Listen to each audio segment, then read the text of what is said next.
All right, welcome into another edition of Catching Up with Tommy Mac podcast here on 1010XL's podcast platform at 1010XL.com. Of course, we're on 1010XL's Facebook page.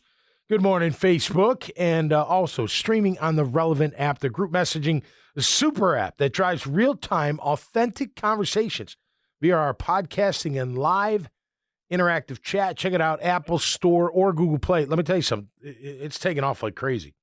I got us into Boston College. We got athletes starting to use the app and coaching staffs, athletic directors. I'm telling you, it's going to spread like wildfire. Get in now. And, hey, you too can have your own Vibe channel that you own, grow, build, sell, whatever. It's yours to do as you wish to a certain degree. Lots to get into today. We'll start off by congratulating the Kansas Jayhawks for winning the national title. I watched like maybe 3 possessions. I was like, nah, going to bed. I was pretty exhausted after practice, I have to admit, last night. We had to put in a long one. I think we went for about 3.5 hours, just cranking it out, getting ready for our gig this Saturday night at the American Legion in Palm Valley.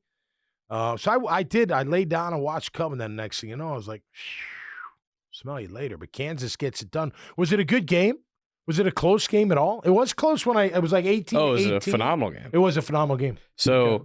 Carolina got up to a giant lead. Really? They were up 15 at half. What? Kansas comes all the way back. Wow. They storm all the way. I knew they were going to make a comeback, but they've done that like every game of the tournament. Yeah. Yeah. Kansas makes a huge comeback second half. They tie it up. They even take a 1-point lead, I think. Okay. And then it's back and forth the rest of the game. Cool. Yeah, and then the late. So as you can tell, yep. I'm a Gator first, but my whole mom's side is from Carolina, so they've always been my second team. Yeah. Now, did I hear Hickey talking Bill Self's in trouble? Like the Kansas is in trouble. They've got some allegations and stuff. And but they I mean, can win the title. That's unbelievable. Yeah, I mean, in college basketball, especially, dude, like it seems like every blue blood is always in trouble with something, and nothing ever comes of it. And again, now with NIL, you shouldn't have any trouble. Exactly. You just pay them more. Exactly. That's what's going to happen. I mean, that's what they open this Pandora's box. It's gonna happen. Go get a car deal that's going to give them $1 million. They'll do it. Right. They'll do it. Boosters will do it for a national title. No question about it. As someone who I don't really have a problem with it, for the record. As someone who watched a bunch of this tournament, this tournament didn't. As far as I mean, maybe I missed one, but as far as I can recall, there weren't any buzzer beaters. Right. No, which is rare. There's usually like a couple buzzer beaters, and that's crazy. But so no buzzer beaters, which takes away some of the excitement because everybody loves buzzer beaters. Sure. Other than that, one of the best tournaments I can remember. Fair. I mean, you get a Duke Carolina Final Four. Huge. Are you kidding me? Yeah. And North Carolina beating Duke was enormous. North Carolina beating Duke to send Coach K home in his final game, and St. Peter's making an Elite Eight run. Like, whew. And they didn't have a TV. Oh. Now, granted, I could have pulled out the phone. Hate to see it. Just, you gotta have a TV. It's the national, gotta have a TV. Four. Yeah, it's like, having to. I was, when my kids were younger, when my wife would tell me, "Hey, we have a birthday party to go to this Sunday." It would be during football. I'd be like, "What? No, Sunday? yeah, nope. What do you mean Sunday? Nope. Well, they'll have the game on." I said, "That's not the point. It's Sunday. Right. It's the principle. Thursday night. I don't know. Have it Friday afternoon. It's the principle of the thing. But Sundays during the fall. Now, some of you may say Saturdays during the fall, but Sundays during the fall, man. Come on, cut it out. Exactly. Cut it out. Saturdays and Sunday are off limits in my book. Yeah, I mean, it's kind of hard not to have a wedding on a Saturday, so I get that. Well, but or a birthday party. You don't get married during football season, though. No. I got married on tax day, April 15th. Perfect time of the year to get married. Perfect time. I agree. The time to get married is like right around this time. April, May. No doubt. June, July. Yep. If you're in the South, it's getting a little hot. Oh. But like March, April, May. The weather's beautiful. Yep. It's spring sports, which I like spring sports, but whatever. Yep. Football season is a no-go. The summer's a little warm. Yep. This time of year, that like these Suck 3 it up months. in the summer before you do it in the fall. How about that? All right. Right. Hey, speaking of good weather, hopefully they have good weather up at the Masters. It's getting ready to kick off. Fred Couples came out and said Tiger Woods' practice ground was quite phenomenal. Tiger hasn't announced yet, but man, wouldn't it be great? What a comeback. I mean, that guy almost died. I've been on that that road that goes down the valley from L.A. down the other side or however but it's scary, man, those turns. And you go over, forget about it. You're going, the embankment's way down. Amazing. I hope he does. And of course I hope he wins it. No doubt about it. I love seeing Tiger Woods back in the game. I like hearing about his practice round. That's cool. I'm glad to see at least he's, getting it back in check. All right, look around the NFL. The Eagles and Saints make a trade. Just really draft pick trade, moving up a few spots, trading their first rounders. No players that pop your eye. Like, okay. They didn't move up that high, did they? No, only a couple spots. Like 3 picks. But they each have 2 first rounders. So they just kind of swapped those and then added a 6th rounder, I think. So, okay, we'll see what that means. Maybe Philly's in love with one of those receivers. Possibly. That's why I was thinking about today. I'm looking at mock drafts. And you're not going to grab a wide receiver at number 1. And by 33, a lot of the good ones they're all gone. They're right. They are, at least from mock drafts I'm seeing. That's what's tough. And you're like, oh, wait a minute. Now, granted, and then I started thinking, well, isn't that what free agency is for? To fill in what you're not probably going to get in the draft. It's almost like you're proactively looking at the draft saying, okay, look, we're at 1, we're at 33, wideouts, look at the class. They've already done all their studying. They're way ahead of it before us. Of course they are. And they sit there and say, okay, well, we're not most likely going to be able to get a top-notch receiver with 33. Can we trade up? Maybe, maybe not. But let's address it. And they did that with Christian Kirk and Zay Jones. So, I think that's part of the whole how you build a team. Right? And you also have to factor that in. Where am I at in the draft? What am I going to be able to have? Let's mitigate, what's going to be there, what's not going to be there potentially, maybe 10 on each side, 10 players on each side, and then let's figure it out from there. I always like looking at mock drafts, seeing who picks after the Jags and who the, the so-called pundits have drafting after the Jags. You know what I mean? Because then you look at a player and you're like, oh, no, you want him. And I saw one where they had a corner out of Georgia going to the Jags at 33. I never even heard of him. That's terrible. Not that means anything. And then 2 picks later, Zion Johnson from BC. I'm like, oh, no, you got to beef up that guard, man. Absolutely. You don't need help in the secondary. That's what free agent, again, draft last year, free agency this year, and the emergence. I saw someone saying we need Kyle Hamilton. We don't need Kyle Hamilton. He's a great player. I wouldn't mind having him. I'm not taking him at number 1, but safety to me is going to be strength. I think Cisco's going to be a stud. Jenkins is a good player. I think he can play better, but he's a good player. And then I do like Thomas a lot. I think he is a very good player. Look, and Wingard, I know y'all can't stand it, but he's still here. They kept him. So I don't know what to tell you. I think corner was going to be a pretty significant draft need before they got Darius Williams. I agree. Again, that's how you fill in the blanks. Like, okay, I may not get a corner. Let me figure it out. I'm going to bring in a vet that's proven and that's still young and that can still get after it. So, it's going to be interesting with how that all shakes down. Frank Gore retires. Going to retire. Going to sign a 1-year deal with San Fran. 2 ACL injuries. Dose. 16,000 yards on the dot. How about that? That's pretty cool. 3rd overall in rushing the National Football League. Look, I think Frank Gore's phenomenal. And this is when, and it's not a shot on Frank Gore because he's a first ballot Hall of Fame. I'm sorry, when you finish your career 3rd in the NFL in rushing, you should be a first ballot Hall of Fame, whether you agree with that or not, whatever. But then I think of Freddie T, because if Freddie T doesn't get hurt, he's over 16,000 yards. I think. If he doesn't get hurt, or if the injuries were minimal. I did the math once. It was crazy.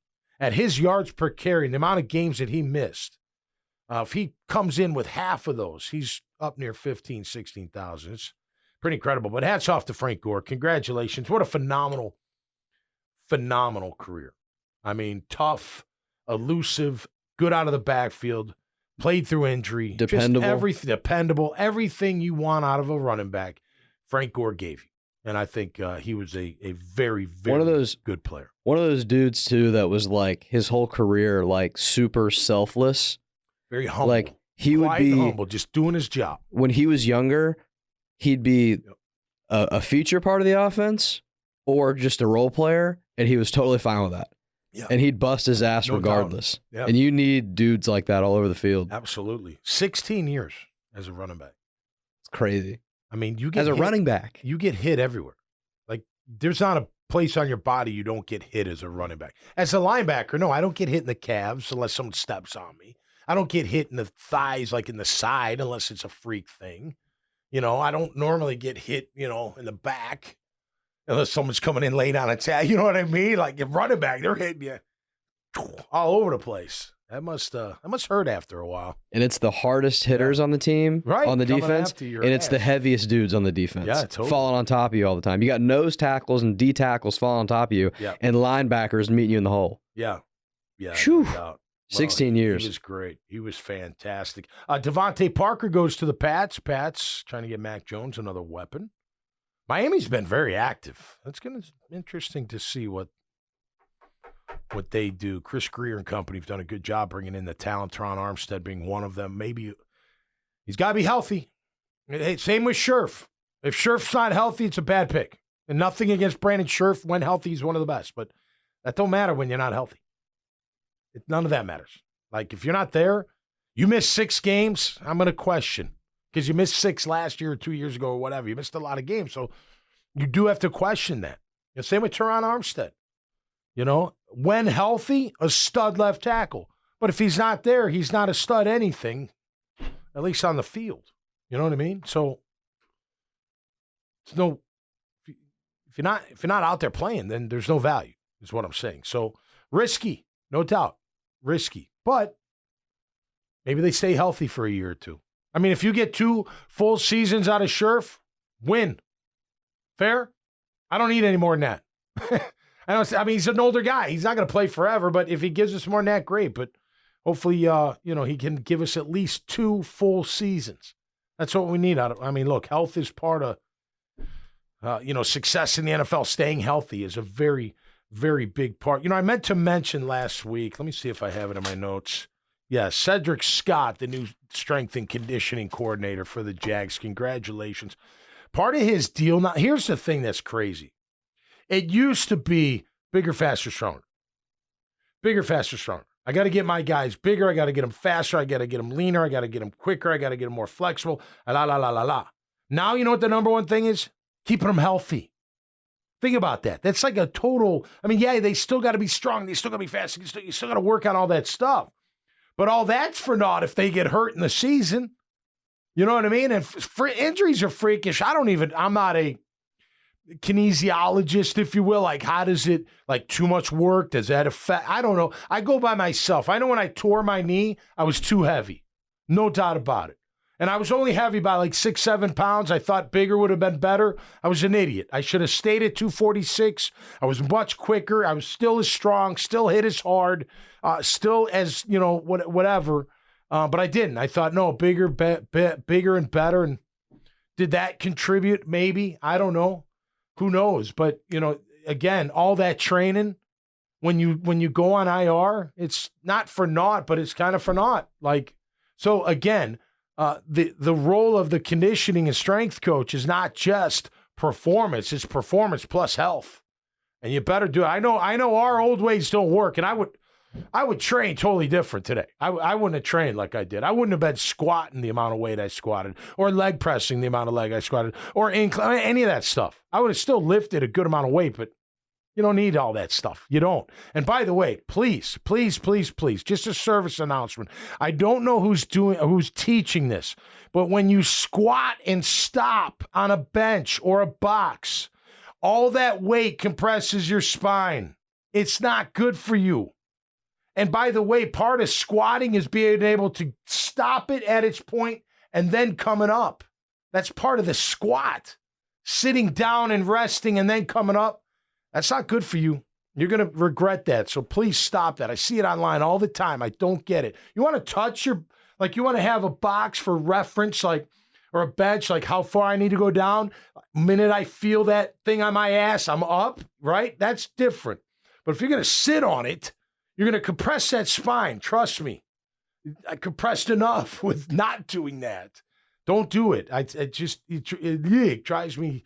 Like, I get like, oh, man, you're going to hurt yourself. There's nothing worse than getting hurt in the gym. My pal, Michael Cheever, #1 center taken in the draft at 96, got hurt in the weight room in his second year and never played again. He would have been incredible center. He did. He got hurt in the cleaning. He was doing cleans, heavy cleans, and his back just went, and he threw the weight down and went to the trainer, and he never played again. He tried to come back that next training camp, first day of pads, took a shot, done. That's a tough pill to swallow. It is. I said last week about Brandon Linder, I commend him for being able to walk away from the game when he wants to, but the majority of us don't get that decision. It's tough to sit there and be like, man, if I didn't get hurt, if I didn't tear my ACL, if I didn't tear my peroneus long, whatever, you know what I mean? That kills you. So don't kill yourself in the weight room. You got to be strong, but you got to be flexible and pliable. Hey, you may not like Tom Brady, but I guarantee you read what he does about the pliability, he'll swear by that it saved his career. Pliability, think about it. When you're young, you're pliable. Think of like when you're a baby, toddler, everything's pliable, right? As you get older, what happens? I call it the juice starts leaving. That's why older guys tear their Achilles. The juice is gone, right? It's getting dried up. And then the minute you step wrong or you're not stretching them or it's too tight, pop. You could just be stepping off a damn curb. That don't happen to you when you're 12. Pliability. Look it up. Just my little tip for the day. All right, back to draft talk. I love draft, and I normally don't get into draft talk, but I do enjoy talking to draft. We're doing some polls and some chat topics on the Jaguars Fanatics channel on the Relevant app. Check it out, free download. People are sold on Hutchinson. I mean, it's him across the board, and that's it. And I'm not one of those guys that wants to go against the grain. I just go by what I think. I try not to let other people influence that. But let me just throw this at you, okay? Because I like comparisons, okay? And not that they're the end-all sale, but I do like them. So when I see a comparison of Aiden Hutchinson to Chris Long, Max Crosby, Kyle Van Der Bosch, that's go check it out. I'm doing research, seeing that. I see those things. I see a couple that say, well, he's not quite Bosa, but he's okay. He's not quite Chase Young, but he's good. And I'm not saying Aiden Hutchinson's not a good player. I'm not saying that, whatever. And I think he could be a good player. However, if he's not Myles Garrett, if he's not Joey Bosa, if he's not Chase Young, then you can't take him number one, in my opinion. And by the way, when I see that Trayvon Walker may go number 2 to Detroit, what does that say? So I thought a little concerning with Hutchinson just being the best in his class. Not necessarily the number 1 pick deserving. Look, if I'm wrong, I hope, and we take him, I hope I'm wrong. I want the kid to be phenomenal. And I want him to have a great career wherever he goes. I don't get into that. Even if he goes to the Titans, I hope he has a great career. But when I see these names, Chris Long, good player. Van Der Bosch, good player. Max Crosby, better than good player. Is that number 1 material? Or is that just because he's being hyped up as the best guy at his position? I still think Neal is a better tackle than Hutchinson's a better end. And I think Thibodeau, however you pronounce it, I think he has more upside than Hutchinson. So I'm taking him over Hutchinson. And then you throw in Trayvon Walker. Now, I'm not taking him number 1, but it just solidifies the fact that I may not take Hutchinson number 1. Ekwonu, look, if they took him at number 1, okay. I like Neal better. I think Neal can be special. Not a shot on Cam or nothing. Cam will be my tackle for that first year. But when you think of Hutchinson, how much better is he than Thibodeau? How much better is he than Walker? How much better is he than the kid from Purdue, the George Karfalitis kid, who's a freak of nature too? How much better? If you're the number 1 pick, you should be a dominating player. He had a great season, his last season. Thibodeau had 10 sacks as a freshman. Do you factor that? You know what I mean? Okay, nothing wrong with getting better. Look, me personally, I was way better as a 5th-year player than a first-year player at Boston College, by far. I was a way better 4th-year player than I was a 1st or 2nd-year player at Boston College. No question about it. There's no doubt about that. So I'm not going to knock Hutchinson on that at all. He had a great, when you see 60 plus or 70 plus QB pressures, good. Just remember, some of those are against Indiana and Purdue and Northwestern and, schools that don't produce fantastic offensive linemen like you see in the NFL. I'm just a little concerned that he's just the best in his class. And to me, I think Neal has more upside and is better at his position than Hutchinson is at his position. And I think Thibodeau has the more upside over Hutchinson. So I don't know. Again, I'll leave it to the experts. And I don't care if I'm right. I'm just giving my opinion. And again, I hope the kid's good. But if you can't tell me he's Myles Garrett, if you can't tell me he's Chase Young, if you can't tell me he's Nick or Joey Bosa or Khalil Mack, as opposed to Chris Long, Max Crosby, and Kyle Vanden Bosch, very good players, you just can't take him number one, in my opinion. We'll see how that shakes down. Again, I want all these kids. Look, get that freaking money, man. Get it. Get as much as you can. Because especially today, you're never going to make that money elsewhere. Unless you, I don't know, create some kind of cool technology that nobody has. You hit the lottery, you buy a football team, whatever. You know what I'm saying? I wish them all the best. And stay healthy. Stay healthy out there. I'm going to wrap this up with an interesting I think it's interesting. So Colin Kaepernick threw at Michigan's spring game at halftime for like 15 minutes. Obviously, the connection with Jim Harbaugh, whatnot. Colin said afterward, his agent keeps getting asked all the time, can he play? I don't know if I believe that, because they would just bring him in for a workout. They would just bring him in if they wanted to know if he could play. I'm not against Colin Kaepernick. Look, what he with the kneel and all that didn't affect me. And I would have stopped it. I made that very clear. I would not have let it happen on game day. I would have walked with him. I would have went wherever he wanted to go. If I'm the head coach or the commish, whatever, I would support him, his cause. Obviously, some of the things he said and wore I would not like, but okay, I can back what you're saying.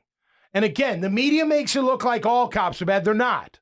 But there's too many a percentage that aren't doing it right. And that's fair. Okay. But Colin Kaepernick today, okay, let me ask, if Jag fans, if for whatever, and they wouldn't with Trevor, but just say they brought in Colin Kaepernick, would you not go to the games? Right? I mean, I don't know. Look, freedom is freedom. He had the freedom to do that. Now, the league, who's his employer, could have said, no, we're not doing that on game day. Because then I got to let everybody do activism, and we don't got time for that. We got to get to a game. Unless you want to take 12 to 1 o'clock or the hour before kickoff and let everybody that has a plight go out there and do some kind of protest or whatever. You're not going to do that, okay? But put all that aside, okay? Does it really, I don't know, does he even move the needle today if he comes onto your team? From off the field standpoint. Not for me. If they brought him in here, I'd be like, all right, whatever. No big deal. If he kneels, whatever. Look, again, hey, man, my father fought for freedom, so I'm not going to bag anybody for freedom. I don't agree that he should have done it on game day again, but I'm not against the Black Lives Matter movement or whatever he started and stand for and all that. I'm not against any of that stuff. I just don't think. I think there's a time and place, and that's not the time or place. That's just my opinion. But this reason I'm bringing it up is why are we still, and here I am talking about Colin Kaepernick, but why are we still talking about not getting a job or getting an opportunity? He made a comment, too, that he understands he's not going to be a starter for now, because eventually he'll show you how he can make your team better. I don't know if he can or not. All I know is this. I know the NFL. And if your talent outweighs the baggage, they take a shot at you. Whatever the baggage is, and don't bitch and moan at me that it's not baggage, it's just a generalization of the term. You have baggage outside of just being a football player. That's what that means, right? So if his talent was that much greater than the baggage, they would have brought him in. They're not bringing him in. If Patrick Mahomes is doing that, he's on a team. What's that? If Patrick Mahomes is doing that, he's still on a team. Right. You could name a bunch of QBs that would still be on the team. Pete Carroll, by the way, head coach of the Seahawks, reportedly addressed the owners at the owners' meetings last week about the lack of diversity in their hiring process. And he says, unless, and I'm going to paraphrase here because I don't have it in front of me, but unless you get to know people before you interview them, you're not going to get past, hiring people that look just like me. And again, I'm paraphrasing. I got no problem with what he said. Suppose the owners weren't too happy about it, but whatever. I got no problem. So let me ask you this. Why isn't Kaepernick with Pete Carroll? He threw up at Seattle not too long ago with Tyler Lockett. Why didn't he sign him? And Pete Carroll said publicly recently he deserves a chance. He said it. So why isn't he signing Colin Kaepernick? And maybe he will. Maybe he will. I don't know. But if there's one guy that's like, oh, hey, we should sign him. He deserves a chance. I don't think he's got anything left in the tank. And if he wasn't who he was and what he stood for, you wouldn't even be talking about him. You wouldn't sit there and be like, oh, it's not fair. He doesn't get a shot because of whatever. It's based on his talent, and now, especially today. I mean, it would be hard-pressed for me for an owner to sit there and be like, oh, we can't have him on our team. Oh, my gosh, no. Maybe 5 years ago you'd say that. And guess what? That's their freedom to say that. I don't want that on my team. Fine. But today, does he even move the needle? I don't know. Look, if he could play, I'd bring him in. We'd have a conversation. And I'd support him 100%. We'd have a conversation. And if he could throw the rock, I don't know. I saw it. Look, again, it's hard to tell from a video, but it didn't look that great. It looked all right. Look, John Elway could sling the ball right now, I bet. He may not be able to move. Dan Marino, as long as he doesn't have a dead arm. Brett Favre, if you want to go see them throw the ball, they got zing, zip, zap, whatever. I don't know. It's just interesting to me. When I saw that today, I thought, why? Okay, so if he doesn't get signed this year, because he just proved that he still could play, or at least that's what he says, I can still play, cool. But if he doesn't get signed this year, it's over.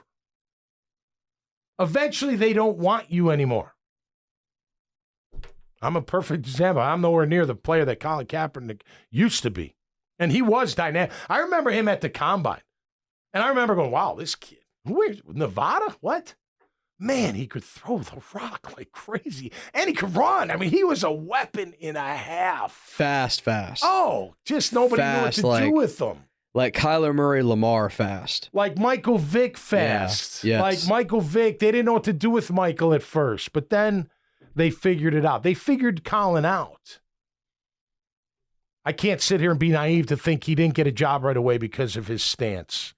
I'm not naive. I know that's probably the case. But today, I don't think it would factor in. So if he's good enough, sign him. And Pete Carroll, if you like him that much, sign him. Give him a chance. Let him go to camp. I mean, that's the least you have to do, right? Give him a shot at camp.